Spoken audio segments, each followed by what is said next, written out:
Cubadebate ha publicado recientemente un texto del puño y letra del miembro del Comité Central del Partido Comunista y vocero de la represión política, Humberto López. El nombre del artículo, publicado originalmente en el muro de Facebook del militante comunista, es 10 cosas que no te han contado de los juicios de Toyo y La Guinera. El artículo comienza hablando nada más y nada menos que del % de efectividad de los aparatos represivos cubanos. Sí, como lo oyes, Humberto nos dice que había 129 acusados, 128 fueron sancionados, 127 fueron condenados a prisión y uno solo fue condenado a cumplir su sentencia de la casa al trabajo.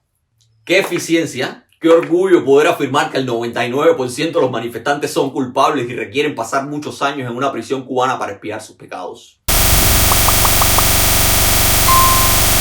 Humberto quiere mostrarnos lo que no nos han contado.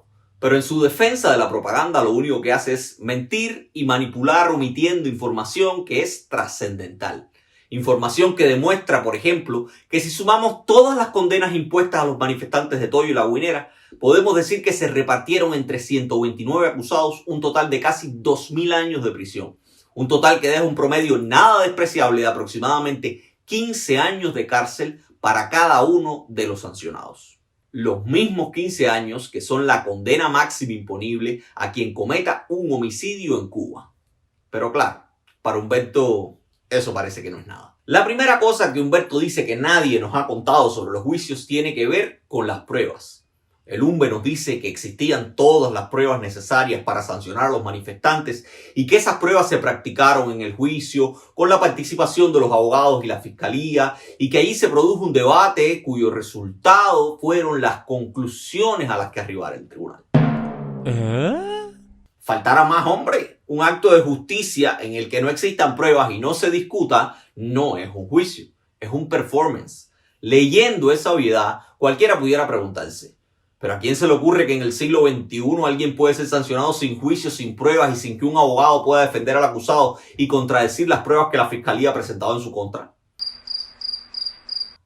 Pero claro, es que en Cuba esas aclaraciones son relevantes porque decenas de manifestantes del 11 de julio fueron juzgados en juicios sumarios sin que un abogado los acompañara y pudiese contradecir las pruebas existentes en su contra o presentar otras diferentes. Pero eso que fue reconocido hasta por el propio Cubadebate, Humbertico, no nos lo cuenta. Tía Tata cuenta cuentos. El texto también nos dice que nadie nos ha contado qué tipo de pruebas se han presentado en los juicios y nos advierte que han sido disímiles. Entre ellas habla de la prueba documental dentro de la que se encuentran los videos, las fotos y los documentos que demuestran la participación de los acusados en las protestas. Muy bien eso, pero ahí también faltan cosas por decir. Los videos ciertamente han sido la prueba reina de los procesos del 11 de julio. A los tribunales no les ha interesado lo que hizo cada acusado en cada momento. Eso de individualizar lo que hizo cada cual está sobrevalorado en Cuba cuando se trata de imputar delitos políticos como la sedición. En los procesos de Toyo y La Guinera, a los jueces lo que más les ha interesado es demostrar que los acusados formaban parte del grupo de manifestantes. Todo porque a los efectos de la sedición tal cual está regulada en el Código Penal cubano, no importa si hubo o no violencia en la manifestación, no importa si el acusado conocía que la manifestación pretendía derribar al gobierno. Lo que importa para demostrar si alguien es responsable o no de la sedición de acuerdo a los estándares cubanos es que ese alguien se hubiese sumado a una manifestación que el poder entiende que pretendía derrocarlos a ellos o cambiar el socialismo que dicen defender. Para ofrecer una idea de lo que digo, pongamos un ejemplo. En una de las sentencias de Toyo se reconoce que varios testigos dijeron que uno de los acusados había impedido que lanzaran piedras contra una carnicería. Al parecer, los abogados intentaban hacerle ver a los jueces que esta persona tenía intenciones pacíficas y había intentado además que la protesta se mantuviera de esa forma. Sin embargo, los jueces dijeron en la sentencia que el hecho de que ese acusado hubiese intentado detener el lanzamiento de piedras era intrascendente. Y todo porque los jueces entendieron que minutos más tarde de haberse negado al lanzamiento de piedras, se había sumado a lo que llamaron una multitud violenta. O sea, ¿De qué vale que se practiquen pruebas en un juicio si los jueces no ocultan su desprecio por quienes han dejado de ser ciudadanos o acusados para convertirse en turba, vándalos, criminales a los que se busca mezclar con las ya establecidas etiquetas de apátridas y gusanos, y todo para justificar condenas que alcanzan hasta los 30 años de privación de libertad? No obstante, Humberto tampoco nos cuenta que esas pruebas de las que habla sirvieron para sancionar, pero no para exonerar. Y es que en derecho penal hay un principio que establece que la duda debe favorecer siempre al acusado y que la convicción de un juez debe formarse más allá de lo que en derecho se denomina duda razonable. Pero para los tribunales cubanos, sobre todo en los juicios motivados políticamente, la duda razonable parece que no existe. No existe porque la culpabilidad de alguien siempre puede probarse con el incuestionable testimonio de un represor. Pongo otro ejemplo de lo que digo. Hay acusados de la Guinera que no pudieron ser identificados categóricamente en ninguno de los videos aportados por el Ministerio del Interior. Sin embargo, los jueces no consideraron que hubiesen dudas sobre su participación en la manifestación. En ausencia de videos, los jueces utilizaron el testimonio nada más y nada menos que del jefe de sector de la Guinera, que fue al juicio y dijo reconocer al acusado que no había sido identificado en los videos, y dijo además que lo recordaba tomando parte de las manifestaciones.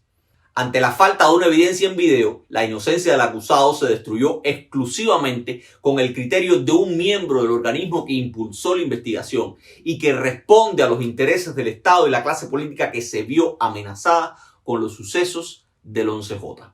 No hay duda razonable cuando se trata del criterio de oficiales del Ministerio del Interior.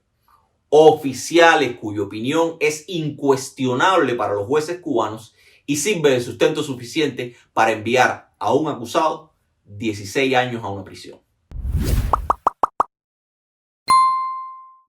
Otra de las supuestas revelaciones de Humberto es que no hay niños sancionados por haberse manifestado en Toyo o La Guinera. Que todo eso es mentira y que todo eso es un engaño, que jorobita, jorobita. Decir esto es negar lo evidente. Pero Humberto lo hace sin ruborizarse, porque Humberto López es un propagandista con una patente de corso para mentir y manipular. Humberto dice sencillamente que no hay niños condenados porque él entiende que ninguno de los sancionados es menor de 16 años. Pero vayamos por parte, que aquí no pretendemos mentir y menos confundir.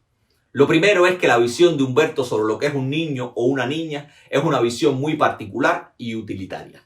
La Convención de los Derechos del Niño, de la cual Cuba es signataria desde 1991, reconoce que niños son todas las personas menores de 18 años. Entonces, negar que una persona de entre 16 y 18 años es un niño es negar lo que ha sido reconocido por casi todos los estados del mundo, incluido el que Humberto dice representar. En segundo orden, el destacado miembro del Partido Comunista dice que no hay niños sancionados porque en Cuba el Código Penal establece que los mayores de 16 años son responsables penalmente. Eso es cierto, pero este señor manipula. Parece además que no escucha a la gente que invita a sus programas y que son de la confianza del gobierno cubano. Esa misma gente ya le han explicado en televisión nacional que la mayoría de edad en Cuba no depende de lo que diga el Código Penal, sino de lo que dice el Código Civil. El mismo que asegura que todas las personas menores de 18 años son menores de edad. Y hasta donde yo sé, 16 es menor que 18. Por lo que todo el que tenga 16 años es menor de edad de acuerdo al Código Civil. Y es niño de acuerdo a un instrumento internacional de derechos humanos al que Cuba se debe. Si tienen dudas, miren lo que le dijo el doctor en ciencias jurídicas y uno de los redactores del proyecto de Código de las Familias a Humberto López en Televisión Nacional.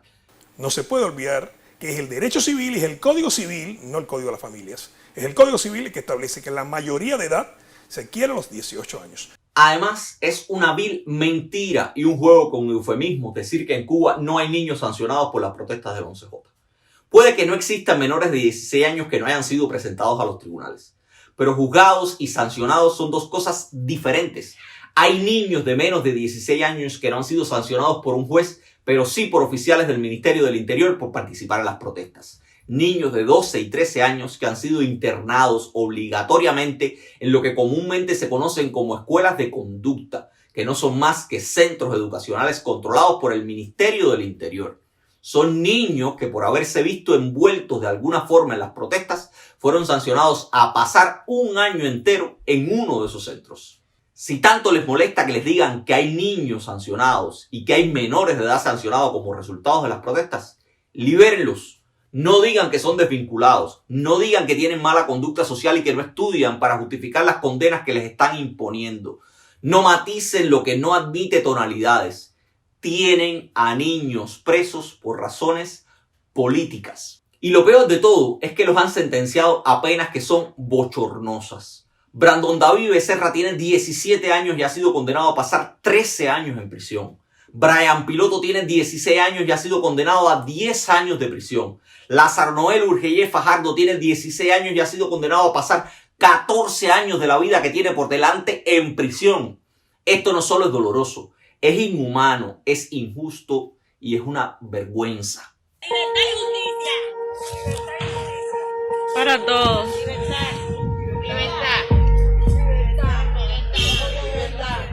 Humberto no solo niega que los tribunales hayan sancionado a niños o menores de edad. Otra cosa que nadie nos ha contado, según Humberto, es que los jóvenes de entre 16 y 20 años recibieron un tratamiento especial por razón de su edad. Dice que en los juicios de La Guinera y Toyo fueron sancionados 31 jóvenes de entre 16 y 20 y que a todos esos jóvenes se les reconoció la regla de adecuación establecida en el artículo 17.1 del Código Penal vigente, que reconoce que a los jóvenes de entre 16 y 18 años se les puede rebajar hasta en la mitad los límites mínimos y máximos para el delito que se les impute y que a los jóvenes comprendidos entre 18 y 20 se les puede rebajar hasta en un tercio. Sin embargo, nuevamente Humberto miente y manipula. Humberto no nos dice que la decisión de rebajar los límites de la sanción por razón de la edad no es una obligación para los jueces cubanos. Es una facultad que pueden o no emplear para reducir las condenas de las personas jóvenes. Y algunos jueces que juzgaron a manifestantes de Toyo decidieron no hacer uso de esa facultad para rebajar las condenas de 5 jóvenes menores de 20 años. Así lo expresa la sentencia número 9 del 2022 del Tribunal Provincial Popular de La Habana. A los jueces que aprobaron esa sentencia no les importó que hasta el fiscal pidiera que a esos jóvenes se les rebajaran las sanciones por tener menos de 20 años. Los jueces Johannier Sierra Infante, Ángel García Leiva, Irene Asunción Macía Mondéjar, Geisa Fe Villalón Quintana y José Miguel Díaz Bull dijeron que no podían rebajar las condenas a los menores de 20 años que estaban juzgando porque los hechos cometidos por esos jóvenes evidenciaron un grado de intencionalidad y persistencia que denotaba que actuaron de forma fría y calculadora, lo que les impedía a ellos interpretar que habían actuado motivados por la inmadurez o la inexperiencia. ¿Cuál fue la actuación fría y calculadora de esos jóvenes? Pues participar en una manifestación donde tuvieron lugar enfrentamientos violentos entre autoridades y los protestantes. Unos enfrentamientos que, si bien implicaron el lanzamiento de piedras y cócteles molotov por parte de los manifestantes, también contaron con disparos directos de las autoridades policiales que produjeron la muerte de un manifestante, Dewey Laurencio Tejada. Humberto, en ese expediente que te estoy mencionando había 5 jóvenes de 20 años o menos que pudieron haber sido beneficiados con una rebaja en sus condenas y no lo fueron. Esos jóvenes son parte del todo al que te refieres. Esos jóvenes no disfrutaron del beneficio que tú aseguras que fue para todos. Pues si no fuera suficiente, Humberto sigue revelándonos verdades astrales y nos dice que la mayoría de los acusados tuvieron acceso a la defensa de su elección y a los que no pudieron costearlo les fue designado uno de oficio a cargo del presupuesto del Estado como muestra del respeto al derecho a la defensa de parte del Estado y el gobierno cubano. Qué grande es el Estado cubano que primero juzga a manifestantes sin abogados y después ofrece el respeto a ese derecho como una de sus conquistas, ¿verdad? Sin embargo, lo que Humbertico no nos cuenta es que el Grupo de Trabajo contra las Detenciones Arbitrarias de la ONU ha afirmado que no puede decirse que la asesoría prestada por un abogado de la Organización Nacional de Bufetes Colectivos controlada por el gobierno pueda ser considerada como una asesoría legal independiente y mucho menos de libre elección. El grupo de trabajo niega que exista libre elección cuando la capacidad de elegir está condicionada al listado de abogados miembros de una sola organización. Abogados que después son utilizados para validar la barbarie y para publicitar que sus defendidos, después de haber sido molidos por la maquinaria represiva, han disfrutado de todos y cada uno de los derechos derivados del debido proceso. Este proceso ha pasado por 2 leyes de procedimiento penal. Es una cosa sui generis. Nosotros empezamos este proceso en julio del año pasado, donde la ley de procedimiento penal establecía que hasta que no se dictara una medida cautelar, no se podía tener acceso a un abogado y por tanto no se tenía entonces comunicación con él. Se ha criticado ello, estoy hablando de lo que hemos leído en la prensa, etcétera, porque hay otros sistemas de justicia donde se tiene acceso a un abogado desde el primer momento. Humberto López puede decir lo que quiera. Puede decir que la compañía de un abogado de la Organización Nacional de Bufetes Colectivos es garantía suficiente del ejercicio del derecho a la defensa en Cuba. Sin embargo, organismos y expertos internacionales lo desmienten. Por último, Humberto no nos dice que nadie nos ha comentado que todos los acusados tienen derecho a recurrir o, como se dice en lenguaje popular, a apelar su sentencia. Faltara más, hombre. Una obra de teatro no puede convalidarse si no tiene todas las escenas necesarias. Pero la pregunta que habría que hacerse es, ¿de qué vale tener el derecho de recurrir al Tribunal Supremo Popular cuando el presidente de este organismo, a escasos días del 11J, en medio de la tormenta política, dijo que manifestarse era un derecho constitucional y no un delito? Y meses después, cuando la marea estaba controlada, los tribunales que él mismo preside han impuesto penas de hasta 30 años a los manifestantes. Y él mismo ha reconocido recientemente que lo seguirán haciendo. Frente a tales conductas y otras que perjudican gravemente el orden público, la legalidad y la tranquilidad ciudadana, continuaremos actuando con el rigor y la firmeza que en el marco de la ley cada caso requiera. Con estas muestras es evidente que lo que importa no es lo que ellos nos cuentan. Lo que siempre ha importado es cómo intentan manipularnos y convencernos de una verdad que es cada vez una mentira más difícil de enmascarar. Por eso nosotros seguiremos desmontando sus falacias y manipulaciones. Nos vemos en la próxima entrega.